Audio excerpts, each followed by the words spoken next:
आम्ही एक सांगितलं की लोक दुसरंच करणार. हो, एक जण असं आजारी पडलं, दवाखान्यात गेलं, डॉक्टरांना विचारलं, डॉक्टर साहेब आजारी झालोय.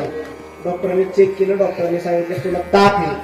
तुला किती ताप आहे डॉक्टर साहेब? डॉक्टरांनी सांगितलं तुला 103 ताप आहे. हे तापाचं औषध घे, घरी गेल्यानंतर पाण्यात औषध पी. पाण्यात औषध प्यायला सांगितलं हो त्याला. तो घरी आला, मोठावर तर आपलं धरण कसे नागेवाडी गेले, दाखल्याकडे गेले, कमरे एवढ्या पाण्यात गेलं. डॉक्टरला फोन केला, डॉक्टर साहेब तुम्ही काल मला सांगितलं तापाचं औषध पाण्यात घे, कमरे एवढ्या पाण्यात घेऊ का गळ्या एवढ्या पाण्यात घेऊ? डॉक्टर बोलले गळ्या एवढे नाही तू त्याचे जीवच दे. लोक काय करतील काय नाही जे सांगू शकत मला.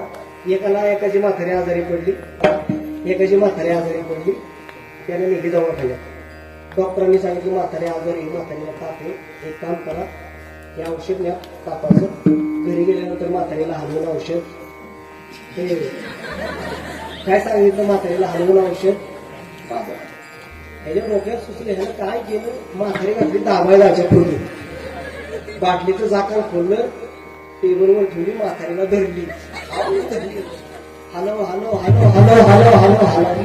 आणि नंतर बाटली घेतली, म्हातारीला पाजाय गेल्या, बघताय काय माझ्याकडे म्हातारी मिळली.